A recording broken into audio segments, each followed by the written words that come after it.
Olá, pessoal! Nossos alunos, estamos aqui na aula de hoje.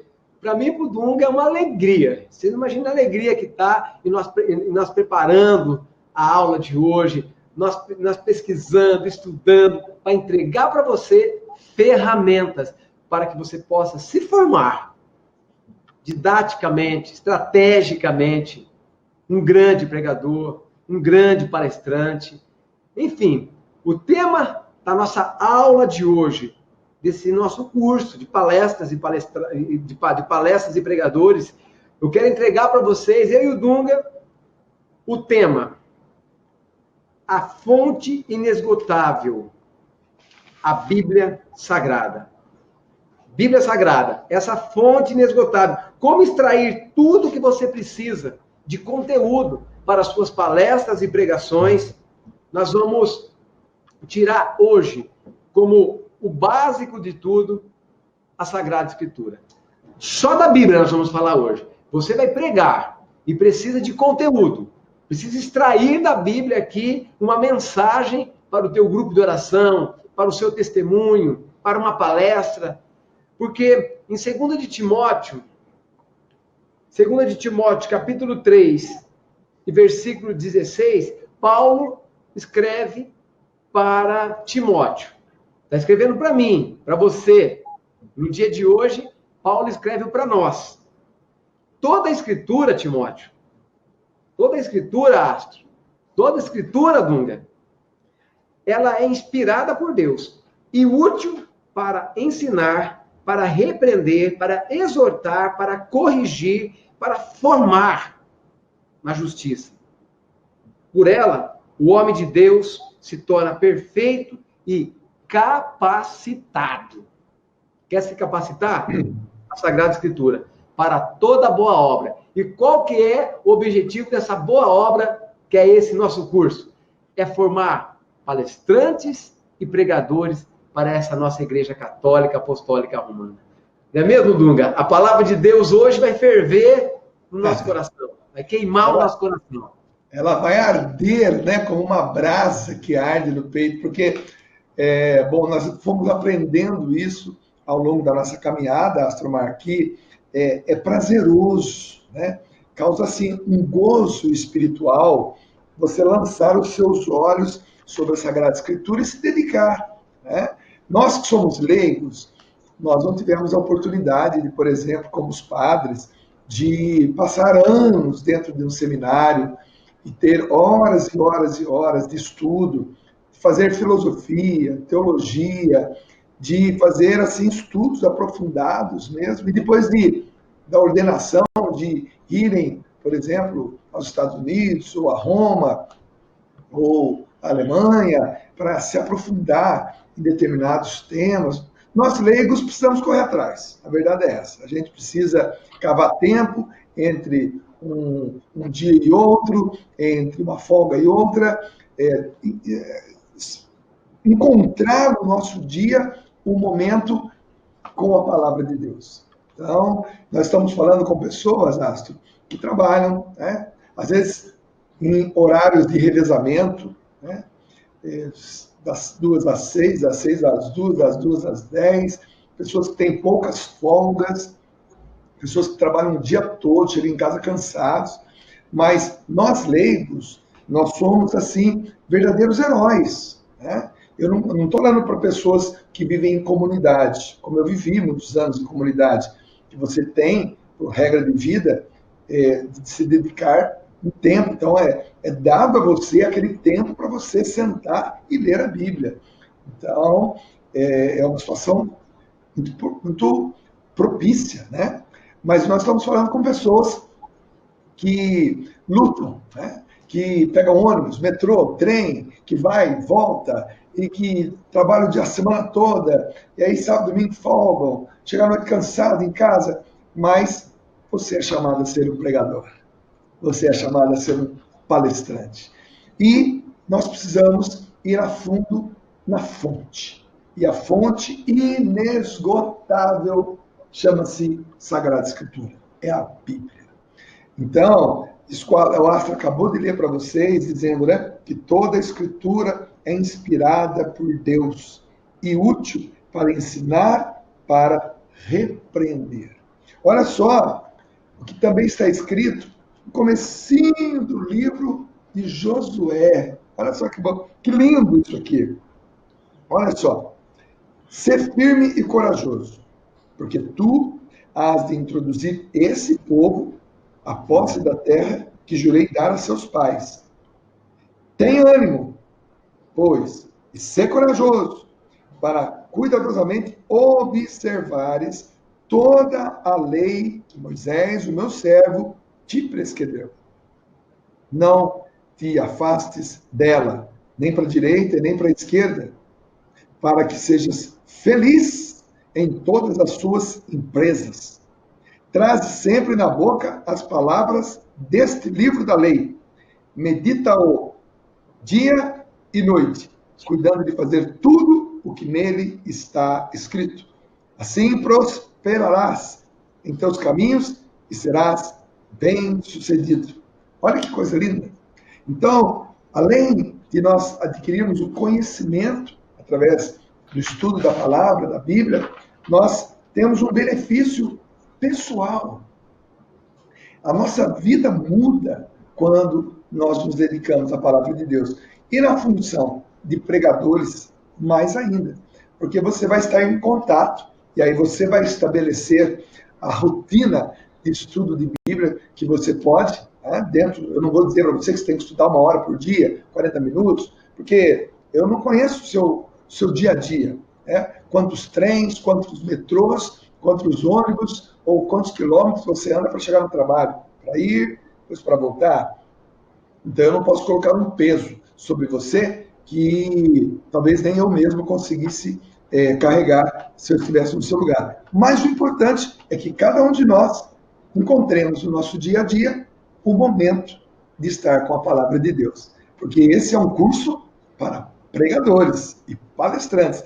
Então, como o Espírito Santo nos recordará se nós não tivermos de onde tirar? O Astro tem um bom exemplo, né, Astro?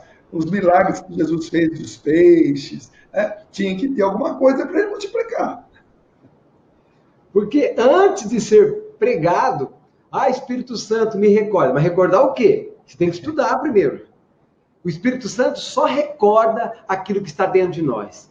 Então, acontece muitas vezes comigo, com o Dunga, nós estamos pregando ali sobre tal palavra. Mas, de repente, o Espírito Santo nos lembra uma história, nos lembra um personagem, nos recorda. O Espírito Santo só tira de nós aquilo que nós temos, gente. É como aquele menino na multiplicação dos pães e do peixe. O jovem ofereceu os pães e os peixes para que acontecesse a multiplicação. Bodas de Caná. Precisou os serventes encher as talhas.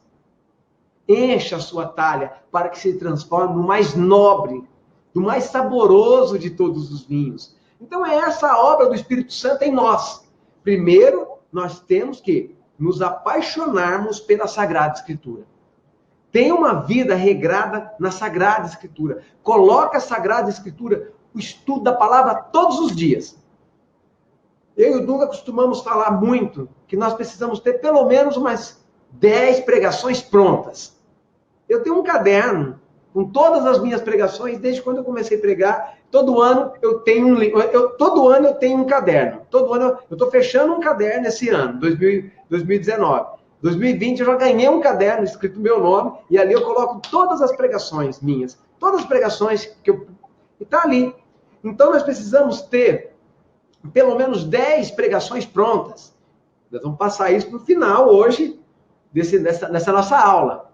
Porque a Bíblia é um lugar inesgotável, né? É uma fonte inesgotável da palavra de Deus, para que você possa extrair todas as mensagens. Mas existem várias formas de extrair esse conteúdo. Mas para que o milagre seja feito, eu volto a dizer, é necessário que as talhas estejam cheias. Existem várias formas de extrair o conteúdo para nossas palestras e pregações. A Sagrada Escritura, encontramos a mensagem de Deus. Mas aqui, nessa aula, eu e o Dunga vamos ficar com 12 formas de encontrarmos a mensagem para as nossas pregações. Anotem aí, caneta, papel na mão, 12 formas de encontrarmos a mensagem para as nossas pregações, para as nossas palestras. Eu falo a primeira, o Dunga falar a segunda, nós vamos fazer algo aqui muito legal, que nós preparamos para vocês. Isso que nós estamos entregando para vocês, gente, são ferramentas. O conteúdo de hoje, da aula de hoje, como extrair da Sagrada Escritura as mensagens, as pregações, para preparar o conteúdo para a sua pregação, para as suas palestras. Primeira forma, anote aí, pelas parábolas.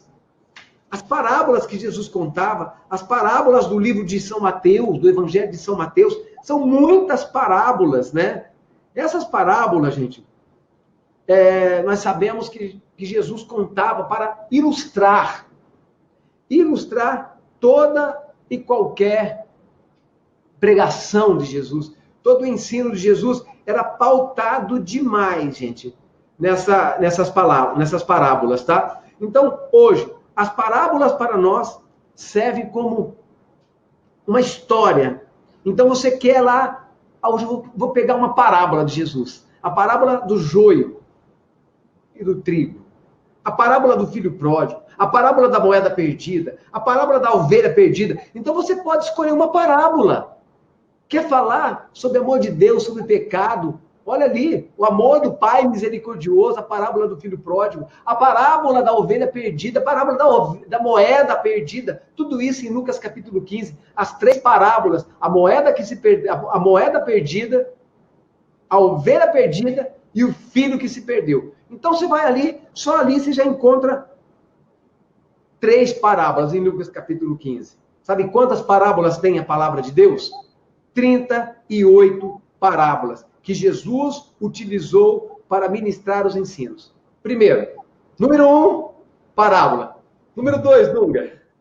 Milagres. Olha só, você que está preparando a sua pregação, você já viu, né? Você pode pregar sobre as parábolas. Quantas parábolas mesmo que você contou aí? 38 parábolas Jesus tem. 38? Uau! E olha só, milagres, meus irmãos. Quando você quer pregar sobre milagres, olha só, milagres, nós vamos contar 25 milagres que Jesus realizou. Vamos contar 9 prodígios, 3 ressurreições. Olha só no Evangelho de Marcos tem 18. Olha só que bacana. E olha, uma das mais conhecidas que eu sempre prego e gosto muito de pregar é a cura dos olhos de Bartimeu, o filho do Timeu. Quando nós vamos falar de milagres, nós vamos falar de curas, nós estamos falando de uma intervenção do impossível de Deus. Mas o impossível que só Deus pode realizar na nossa vida. Quantas pessoas hoje vivem em suas próprias vidas algo que é impossível? E muitas vezes essas pessoas, assim como nós também, ficamos lutando, sangrando, nos revoltando, porque encostamos no impossível. É impossível. Não adianta a gente bater. Quando a gente vai levando a vida, resolvendo os nossos problemas, possível. Mas agora, quando a gente se esbarra no impossível, aí tem que ser Deus. E para a gente dar um exemplo para as pessoas, para elas deixarem de se revoltar consigo próprias, de desanimarem da própria vida, ou de se revoltarem com Deus, nós precisamos dizer a elas, olha, milagres acontecem, mas os milagres são feitos por Deus. É uma intervenção de Deus na nossa vida. E você pode encontrar na Sagrada Escritura simplesmente aquilo que nós temos. São 25 milagres.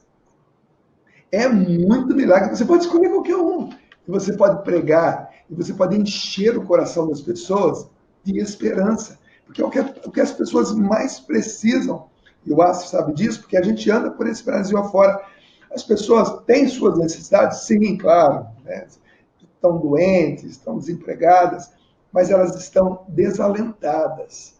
elas perderam as esperanças, né? As pessoas contam, por exemplo, os desempregados, 13 milhões, mas não contam nem aqueles que nem emprego procuram. Por quê? Porque perderam a esperança. E nada melhor do que você devolver a esperança para as pessoas, do que você narrar os milagres que Jesus fez. Então, tá aí uma outra fonte maravilhosa dentro dessa grande fonte inesgotável que é a Bíblia. Milagres. O que mais, Astro? Número 3. Personagens. São vários personagens do Antigo Testamento, do Novo Testamento. Nunga, fala 3 personagens do Antigo Testamento que você poderia pregar. 3. Olha, Samuel, gosto muito de Samuel. Puxa, como eu gosto de Samuel. Josué, gosto muito de Josué, acho que é fantástico. E um livro que todo mundo ama, que é até romântico, Tobias. Né? São personagens que nos inspiram, né? Pessoas que realmente viveram momentos da sua própria vida. E olha que são tantos, mas assim, o que me vem à cabeça agora foram esses 3. Eu prego muito sobre Davi. Davi. Sobre Moisés. Então, gente, o pregador, o palestrante, ele tem que gastar tempo estudando os personagens bíblicos. Nós podemos falar do Antigo Testamento, Dunga. Mulheres do Antigo Testamento. Judite é uma. Ruth é outra. A profetisa Débora é outra. Ana, mãe de Samuel. Então, nós pegamos a vida dessas pessoas e talvez um personagemzinho que está ali, até que esquecido. Você lê e você, diante da luz do Espírito Santo, você prega sobre aquele personagem, né? Então, são muitos personagens. São incontáveis os personagens, masculino, feminino, do Antigo Testamento e do Novo Testamento. Você escolhe um personagem, só que você tem que gastar tempo estudando aquele personagem. As características, as luzes, as sombras de cada personagem. Se você pegar as luzes e sombras de Davi, luzes e sombras de Moisés, luzes e sombras de Samuel. O que são luzes e sombras? Não são homens perfeitos, mas são homens que nós chamamos heróis da Bíblia. São homens que tiveram as suas superações, as suas conquistas. Estes homens e mulheres servem para nós como um grande conteúdo para as nossas pregações. Então, falei aqui para vocês de personagens bíblicos. Maravilha. Já vimos parábolas, milagres, personagens, olha quanta coisa. E agora, as guerras. Olha, o Velho Testamento, veja bem, quando Deus prometeu Canaã, né, a terra prometida, a Moisés e depois a Josué, Caleb, eles precisavam conquistar. Né? E depois de conquistar, tiveram que manter. E foram anos, séculos de povos que queriam invadir, reis, imperadores, generais, isolamentos, exílios, volta de exílios. Olha, são tantas as guerras e tantos os heróis dessas guerras. Então, para essa história de Israel, da formação do povo, os hebreus, que depois vieram se chamar judeus, essa história é tão linda que até as guerras, né, uma das guerras que vocês sempre se lembram, claro, uma das mais famosas, é entre Golias e Davi, ou seja, entre os israelenses e os filisteus, então, que se arrastou durante anos, mas também tem o período onde os helenistas, né, o helenismo, o período do domínio grego, onde a família de Matatias, né, então nós temos aí Gedeão, nós temos essas guerras contam a história de um povo que vai esperar o Messias chegar.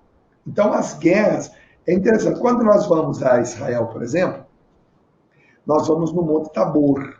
O Monte Tabor é um monte que está a 580 metros do nível do mar, é um monte muito alto, dá para ver o cume de outros montes, por exemplo, o Monte Hermon, e ao redor do Monte Tabor, está um vale, o vale de Jezrael. Nesse vale, gente, mas inúmeras guerras, inúmeras batalhas aconteceram ali. Então, vários períodos. Então, as guerras também contam a história de um povo que foi sendo formado, de um povo que teve que conquistar a terra prometida, de um povo que foi exilado na Babilônia, um povo que foi levado para cá, levado para lá, até que finalmente conseguiram instituir, né, naquele período que Jesus estava ali, Israel. E mesmo assim, no período de Jesus, dominado de novo pelos romanos. Uma das últimas grandes guerras da Bíblia, nós vamos ver que no ano 66, depois de Cristo, está a revolta dos judeus contra Roma, que vai durar até o ano 72 depois de Cristo, onde Roma destrói realmente tudo. Então, essas histórias das guerras contam a história do povo de Deus também. Outra fonte inesgotável de conhecimento para você pregar e contar a história do povo de Deus. O que mais, Astromar? Número 5. Perguntas.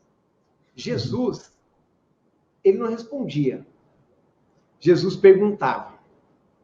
Para você saber, só para você, por ter o conhecimento, foram 50 perguntas nos 4 evangelhos. São 50 perguntas que Jesus fez, às vezes para os discípulos, às vezes para a multidão, às vezes para uma pessoa. Jesus não respondia, gente. Porque fé não dá resposta. Fé é para dar sentido. Fé não dá respostas. Fé dá sentido.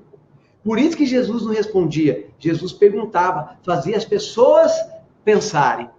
E a melhor forma de fazer uma pessoa despertar para a fé é fazendo perguntas inteligentes, ungidas e poderosas para essas pessoas.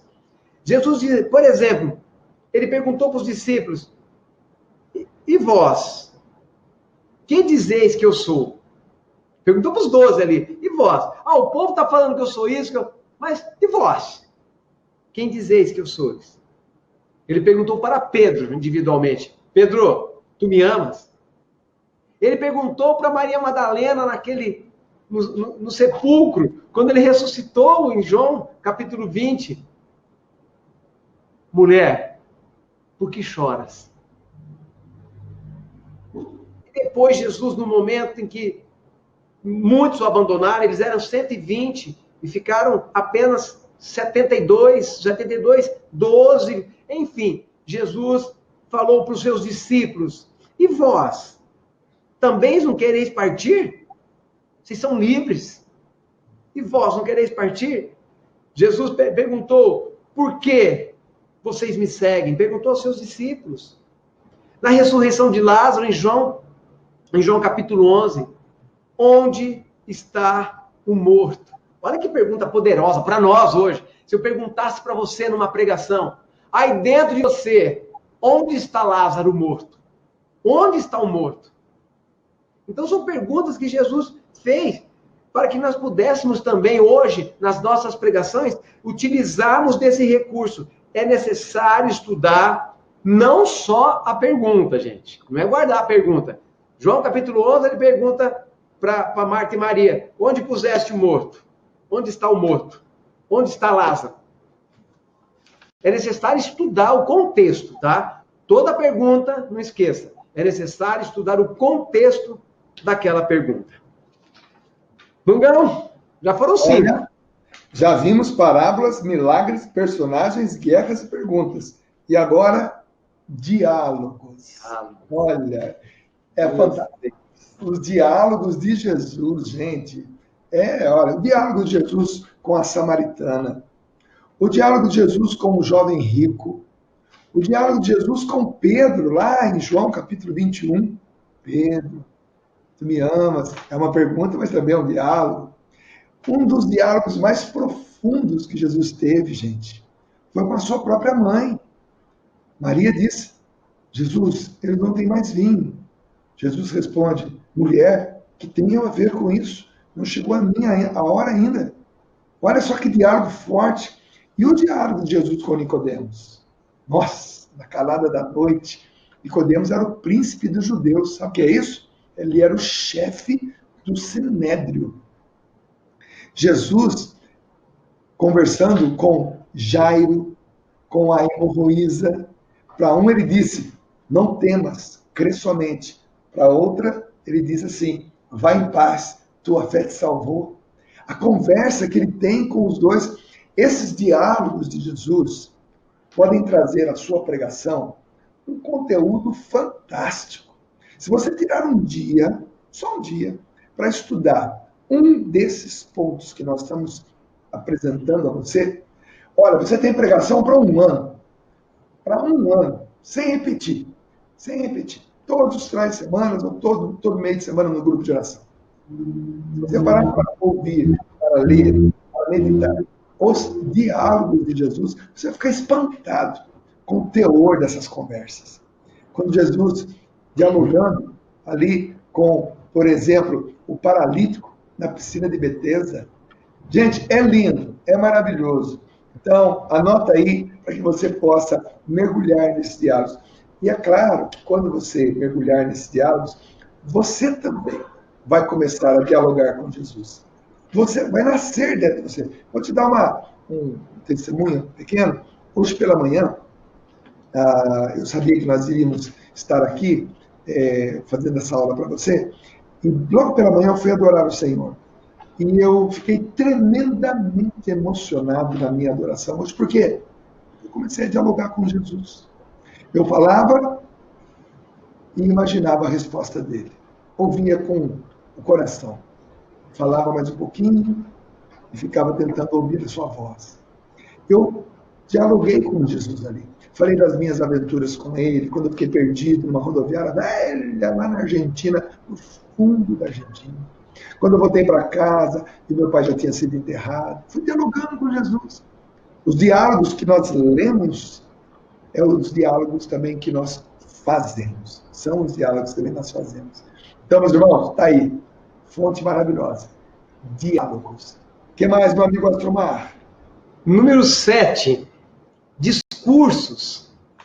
Não foram muitos os discursos. Porém, todo discurso na Bíblia, gente, ele é muito forte, ele é muito marcante. Por exemplo, o discurso de Pedro em Pentecostes. Pedro discursou para 3.000 pessoas. Veja o contexto desse discurso.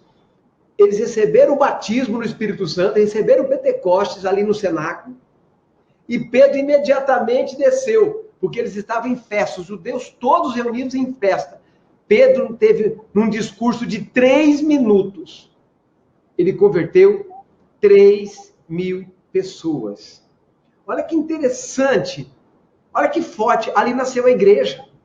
Ali em Pentecostes nasceu a igreja. Porque lá atrás, em Mateus 17, Jesus falou para Pedro, tu és Pedro, e sobre essa pedra edificarei a minha igreja. E ali, já em Pentecostes, Pedro se apresentou como Papa. Eu fico imaginando Pedro discursando para 3.000 pessoas e convertendo uma multidão de fiéis para o cristianismo. O discurso de Neemias, Neemias capítulo 3, o povo estava cativo, preso, e foi liberto. Neemias não era um pregador, Neemias era um escriba, alguém que escrevia. E Neemias capítulo 3, ele chega em Jerusalém, Jerusalém estava toda destruída, seus muros, seus altares, todo destruído. Os historiadores dizem que ele é o primeiro prefeito de Jerusalém. Ele reuniu um grupo de amigos, de irmãos, e disse, vamos reconstruir Jerusalém. E com bom ânimo, eles puseram a trabalhar. Primeiro ele colocou todo o discurso. Olha Jerusalém, suas portas destruídas. Os nossos filhos choram. Ele fez todo aquele discurso para motivar as pessoas a reconstruir Jerusalém, a recomeçar. Então, o discurso de Pedro, o discurso de Neemias, o discurso de Paulo, no Areópago, ali na Grécia, na cidade de Atenas, ele fez um mais belo de todos os discursos. Foi lindo o discurso. Porém, ali aquele discurso, ele não formou comunidade em Atenas, porque o seu discurso, ele começou por um Deus desconhecido, pegou toda a história, mas ali ele converteu poucas pessoas. Porém, essas pessoas que ele converteu, ele diz, a palavra de Deus diz, que se tornou bispo. A passagem de Paulo por Atenas, ele não formou a comunidade. Tanto é que não tem carta de São Paulo aos atenienses, né? Carta de São Paulo aos atenienses. Porque ali, teologicamente, foi o grande fracasso de Paulo. Ele não formou comunidade, mas ali ele levantou um bispo. Um bispo. Formou um homem forte, né? Então, são discursos. Usa desse discurso, mas todo discurso tem um contexto histórico. Toda pergunta tem um contexto histórico. Todo o diálogo tem um contexto bíblico. Não pega simplesmente os temas. Olha aí o que eu e o Dung estamos entregando para vocês. Ferramentas poderosas para as nossas pregações. Maravilha, olha só. Dentro da aula de hoje, onde nós estamos trazendo para você que a Bíblia é fonte inesgotável, olha o que a gente já passou para você. Parábolas, milagres, personagens, guerras, perguntas, diálogos e discursos. E agora, costumes. Gente, os costumes. Olha, nós que vamos muito a Israel, nós cada vez mais ficamos encantados quando conhecemos um pouquinho dos costumes de Jesus. Não é você precisa ir a Israel para saber isso? Não, a Bíblia também diz tudo para você. Olha só, um dos costumes, vou te dar uma ideia. É costume, inclusive está na lei, que todo judeu, por pelo menos uma vez por ano, teria que ir a Jerusalém, a ir ao templo, fazer a sua oferta, passar por um processo de purificação, participar das funções do templo, ficar lá, adorar o Senhor no templo, e depois voltava. Então, saíam os judeus de todos os cantos do país, e de todos os países que já o judaísmo tinha chegado, como, por exemplo, Simão Cirineu. Ele sai de Cirene. Cirene ficava, né? Porque hoje é outra cidade, outro país. No lugar de Cirene hoje, você coloca a Líbia, tá bom? A Líbia.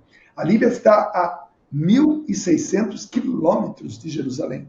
Simão Cirineu sai de lá, porque uma vez por ano, segundo o costume, eles precisam ir a Jerusalém. Maria, ao longo da sua vida, para você ter uma ideia, de Nazaré até Jerusalém são 147 quilômetros. Maria foi por pelo menos uma vez por ano ao longo da sua vida.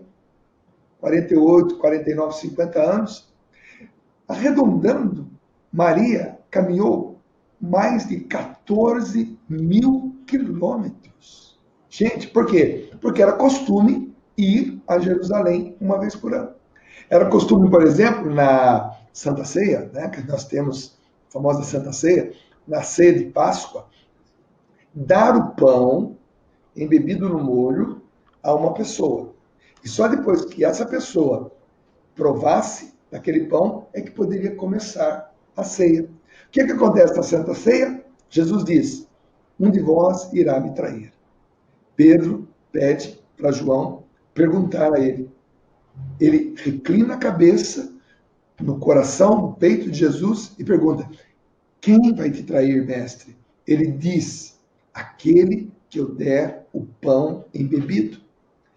Quando ele dá o pão embebido a Judas, ele diz para Judas, vai e faz o que você tem que fazer. Ninguém entendia nada, sabe por quê? Porque a pessoa que recebesse o pão embebido no molho, no vinho, no azeite do mestre, era considerada a pessoa mais amada daquela noite. E esse costume continua até os dias de hoje. Então ninguém entendeu. Como que? Onde ele vai? Onde ele foi? E ninguém podia imaginar que ele fosse o traidor, porque ele foi a pessoa mais amada daquela noite. Os costumes são maravilhosos. Fonte de pregações, fonte de inspirações para você montar uma pregação maravilhosa. Mas como ainda estamos praticamente na metade, vamos seguir, gente. O que mais, Astromar? Dunga, eu fico impressionado, assim, eu estou com você há mais de 20 anos. E quando você dá uma explicação sobre aquilo que Você não está falando simplesmente aquilo que você leu. Você está falando aquilo que você leu, viu e pregou. Leu, viu e pregou. Mas antes de você ler, ver e pregar, você experimentou na tua vida. Isso é lindo demais. Fiquei impressionado agora, cara, com toda essa explicação, todo esse conteúdo. Gente, só essa parte aqui que o Dunga falou já dá uma pregação sua. Você estuda isso aí, ó. Costumes. Não parece que o costume é algo tão... não vou pregar sobre costume. Porque nós temos... Sobe num parênteses assim, né, Dunga? Nós temos aqueles macetes. Vou pegar essa palavra, vou pegar filho pródigo, vou pegar isso, tá? Vou pegar... Gente, olha que riqueza que é a palavra de Deus. Eu quero falar da nona forma de pregar a palavra de Deus. Através das visões, sonhos e revelações. Que é quase a mesma coisa, mas não vou entrar nesse mérito. Visões, sonhos e revelações. O profeta Ezequiel, ele tem uma visão. Ele sabendo a realidade de um povo que estava ali, foi deportado para a Babilônia, ele teve uma visão a respeito desse povo desanimado. Ele viu um vale de ossos secos, onde aqueles ossos que um dia tiveram vida, que um dia trabalhavam, que um dia produziam, de repente estavam ali sem vida, ossos secos. De repente, ele soprou e os ossos se levantaram, criaram músculos, criaram movimentos, mas foi faltando coisa. E por último, soprou o Espírito Santo. O que é isso? O que é essa visão que ele teve? Pregar sobre essa visão aos desanimados, aos sem esperança, a um povo que está simplesmente vegetando, não está vivendo, está passando os dias e não está deixando os dias passar por ele. Então, nós precisamos dessas visões, desses sonhos, né? Outro, o sonho de Jacó. Jacó sonha com uma escada que liga o céu e a terra. Olha que sonho mais lindo. Qual é a escada que liga o céu e a terra? As orações, a Eucaristia, você pode pregar sobre o terço, você pode pregar sobre... Olha aqui, gente, diante de um sonho de Jacó, o Espírito Santo nos inspira, nós lemos a palavra de Deus aqui e preparamos. Que coisa mais linda. Revelações, a efusão, não é efusão do Espírito Santo, você falar de Joel capítulo 3, do versículo 1 ao 5, que Deus revela, dá essa revelação ao profeta Joel de uma efusão universal do Espírito Santo. E depois, tudo isso aqui, ó, se concretiza quando? Em Pentecostes. Em Atos capítulo 2, quando o Espírito Santo sopra sobre a igreja. Então, o número 9, sonhos, revelações e visões. Você vai estudar. Tudo isso precisamos, como eu disse no início, gastar tempo. O Dunga falou, estudo da palavra de Deus. Número 9, então, visões, sonhos e revelações, Dunga. Olha só, já vimos parábolas, milagres, personagens, guerras, perguntas, diálogos, discursos, costumes, visões. E agora, lugares. Oh, meu Deus. Olha, a gente já começa em Gênesis, né? Que lugar? O jardim. Jardim, meus irmãos, é lugar de intimidade. Jardim na Bíblia é lugar de intimidade.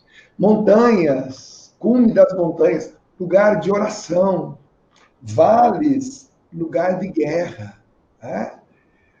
Corredores de montanhas, as torrentes. Então, existem lugares. Né? O país de Israel é maravilhoso. Ele é um país pequenininho. Ele tem o norte, que é a Galileia. Você tem o sul, que é a Judéia. E no meio, você tem ali a Samaria, você tem ali Jericó, Rio Jordão. Esses 3 lugares são muito específicos. Na Galileia, por exemplo, que é o norte do país, muita água, muito verde, muitas montanhas. Né? Lá está uma cadeia de montanhas, do Monte Carmelo, por exemplo, está o Monte Tabor, está o Monte Hermon, o Vale de Jezreel. Então, é lindo, é tudo verde. Já ao sul, onde está a Judéia, é um outro lugar. É um lugar topograficamente alto, 1.200 metros acima do nível do mar. Aliás, 800 metros acima do nível do mar e 1.200 metros acima do nível do mar morto. Então, ele é muito alto para você subir, né? Que delícia subir para Jerusalém. E você tem um meio, que é o deserto, onde está Jericó, onde está Samaria, onde está o Rio Jordão, a divisa com a Jordânia. E Jesus tem momentos maravilhosos em cada um desses lugares. Tanto as 3 regiões de Israel, quanto as regiões próprias de cada um desses 3 lugares. Como, por exemplo, quando você está em Jerusalém, gente, é pedra, é pedra, é pedra, é árido, é pedra. Quando você está lá no deserto, é terra, é terra, é terra, é calor, é calor. Quando você está na Galileia, é verde, é natureza, é coisa linda. Por isso que Jesus nós vamos dar essa aula para você, usar muito da cosmologia. Cosmologia. Vai falar da natureza, vai falar dos pássaros, vai falar do vento, vai falar das torrentes, vai falar da pedra, enfim, vai falar das plantas, ele vai falar de tudo, vai falar dos peixes. Por quê? Porque ele foi um homem que contemplou a natureza, contemplou os lugares, viveu situações maravilhosas nesses lugares. Então, quando você for ler a Bíblia, penetra naquele lugar. Tente imaginar que lugar é aquele. Jesus no discurso das bem-aventuranças, Jesus no alto do Monte das Oliveiras, Jesus sendo tentado nos 40 dias lá, aliás, quando ele fez os 40 dias de jejum, de oração, ele foi tentado no deserto. Então veja esses lugares e você vai entender que também na nossa própria vida nós atravessamos determinadas fases da nossa vida que nós poderemos comparar a esses lugares. Quando estamos muito bem, estamos na Galileia. Quando estamos muito mal, estamos no deserto. Quando estamos indo para a vida pública, para o sacrifício, às vezes, para o apogeu da nossa... Estamos em Jerusalém. Então, os lugares da Bíblia nos ajudam muito a montar as nossas pregações. O que mais, Astromar? Estamos quase no final, hein? Número 11. Objetos. É uma infinidade de objetos. Eu tentei, assim, pesquisar quantos objetos, não tem lugar nenhum, quantos objetos exatamente tem na Bíblia. Você vai pregar sobre alguns objetos. Gente, a cruz, a madeira da cruz é um objeto. A barca de Pedro, a barca é um objeto. A rede é um objeto. Vasos, frascos de perfumes, candelabros, pedras, altares. Tantos outros, por exemplo, a Arca da Aliança, a barca de Noé. Olha quantos objetos. Aí você pega aquele objeto e trabalha todo o contexto da arca. Mas você fica na arca, na construção da arca. Noé foi zombado porque ele foi inspirado, foi chamado de louco. Noé foi chamado de louco. Toda pessoa inspirada por Deus a construir um grande projeto é chamado de louco. Eu fico imaginando o padre Jonas, há mais de 30 anos atrás, construindo uma canção nova. Tantos outros homens que sonharam e construíram. Noé foi chamado de louco porque construiu uma arca num tempo de seca. Ou seja, você trabalha como na sua pregação, você pega aquele objeto. A Arca da Aliança, onde entrava a Arca da Aliança era a própria presença de Deus. Mas, enfim, isso no Antigo Testamento. No Novo Testamento, as talhas. No Novo Testamento, o anel. No Novo Testamento, tantas outras, né? As redes, a barca de Pedro. Pensa num objeto. E você é fonte de pregação para você. Número 11, então, eu falei sobre os objetos na palavra de Deus, tanto no Antigo Testamento como no Novo Testamento.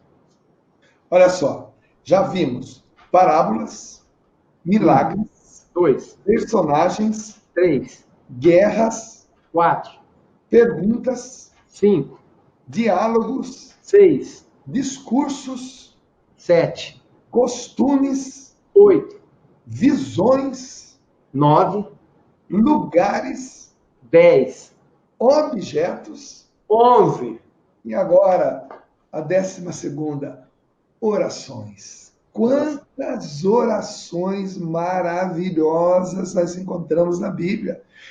É uma infinidade, gente. São muitas. Olha a oração de Ana, lá em Silo, pedindo um filho. Olha, ela vai 23 anos seguidos a Silo, pedindo um filho. Mas no 24º ano, ela acrescenta alguma coisa a mais na oração dela. Ela diz assim: se o Senhor me der um filho, eu te dou ele de volta. O céu parou. Ela surpreendeu o céu. O quê? Essa mulher é estéril. Todo ano ela vem pedir um filho aqui. E agora ela está dizendo que se a gente der, ela vai nos dar de volta. Olha só. Ela deu Samuel ao templo, que ficou junto com Eli. É Samuel que vai escolher o primeiro rei, que é Saul. O segundo rei, que é Davi. Já o terceiro rei já é um outro profeta, é Natã. Mas olha a oração dessa mulher, gente. Ela surpreendeu o céu. Se o Senhor me der um filho, eu te dou ele de volta. Sabe o que Deus fez? Depois Samuel deu mais 5 filhos para ela. Ela que era estéril. Olha o poder da oração. A oração do Pai Nosso, que o próprio Jesus nos ensinou. Os 150 salmos da Bíblia são grandes orações. Olha só. Em Gênesis, no capítulo número 4, versículo 26, nós temos a primeira pessoa que reza a Deus. O nome dele é Enos. É lindo, gente. E é claro, o próprio Jesus nos incentivando, dizendo assim: pedi e recebereis. Batei e a porta abrir-se-vos-á. Buscai e achareis. Gente, as orações da Bíblia são tremendas. Se você pegar um dia só para pesquisar, olha, gente, eu admiro os antigos, porque eles não tinham isso aqui, ó. Hoje, quando você tem uma dúvida, eu não sei encontrar, é só teclar e você vai navegando. A palavra é exatamente essa, navegando em todas as perguntas que você fizer, vem rápido, e aí você vai na sua Bíblia, lê, risca, estuda, e você vai se abastecendo. Quanto mais conteúdo você tiver, você que quer ser um pregador, mais coisas o Espírito Santo vai ter dentro de você para te recordar. Qual foi a promessa de Jesus para nós? O Espírito vos recordará de todas as coisas. Quanto mais você colocar dentro de você.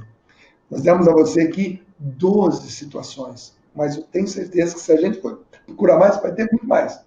Mas demos para você 12. 12 situações de uma fonte inesgotável.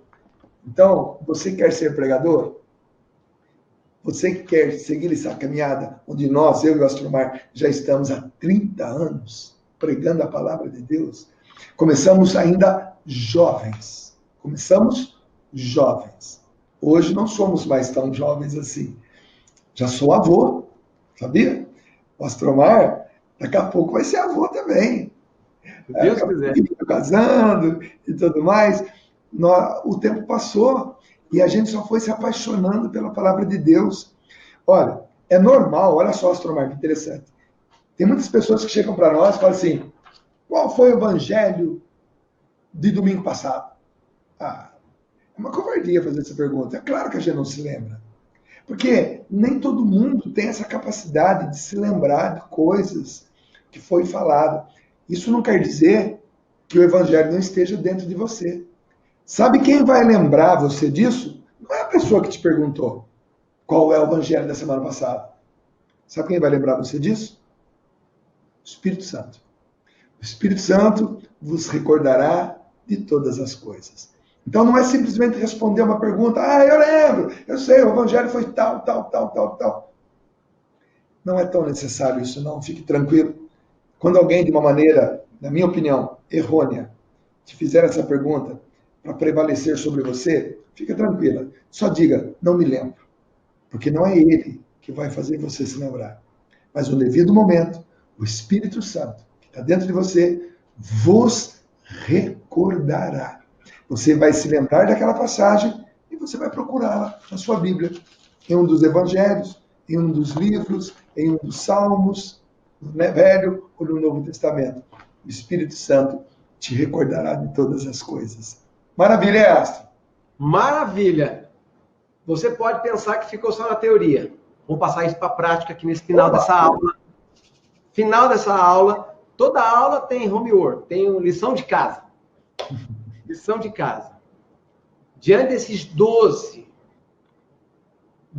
conteúdos de onde extrair a palavra, da palavra de Deus, uma pregação. 12. Você vai fazer quantas pregações você conseguir nos próximos dias, usando uma dessas 12 ou várias dessas 12 dicas, ferramentas que eu e o Dunga demos para vocês, passamos para vocês aqui nessa aula. E você vai preparar as pregações em 3 partes: introdução, desenvolvimento e finalização. 3 partes de uma pregação, gente. Para não embolar tudo. Vou falar sobre objeto, vou falar sobre diálogo, vou falar sobre costume. Não. Escolhe um desses e você divide a tua pregação em 3 partes: introdução, desenvolvimento e finalização. Isso para não falar começo, meio e fim. Não. É muito fácil falar começo, meio e fim. Não. Introdução, desenvolvimento e finalização. Prepara, escreva, gasta tempo, porque você pode e é chamado a anunciar a palavra de Deus. Tá certo? Passamos aí 12 formas de extrair da palavra de Deus as suas pregações, seu conteúdo, e nós queremos aqui nos despedir de você nessa nossa aula, que nós temos como objetivo formar um exército de pregadores e palestrantes através aqui, dessas aulas online. Deus abençoe vocês. Deus te abençoe, irmão. Valeu, Astromar. Grande abraço. Valeu. Família. E Deus abençoe todos que nos acompanham. Para nós tem sido uma alegria muito grande encontrar com vocês pelas ruas, aeroportos, rodoviárias, encontros, e ouvir de vocês como tem sido bom essas aulas na formação do teu ministério, do teu trabalho dentro da igreja. Para nós está sendo maravilhoso também. Grande abraço, Deus abençoe e até a próxima.